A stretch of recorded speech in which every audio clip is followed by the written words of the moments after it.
It's just around the crater. Everywhere around the crater. Yeah, exactly. You see, there are mist all over except in the crater.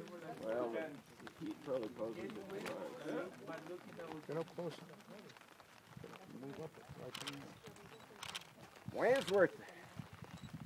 Buenas. Let me take a picture of you. I can email it to you. In Mexico, things are a little bit different. They say Daynada instead of Con mucho gusto. and Wandsworth. People will ask us, people from Mexico, ask us, why you say con mucho gusto? Because it is like to say you're very welcome. Instead to say you're welcome, you're very welcome. So it means it's a pleasure. So de nada means like It's nothing. so I don't like it. They should say con mucho gusto. Well, it's you know what you're raised with. Why don't you? She said something. She said to me, Daddy.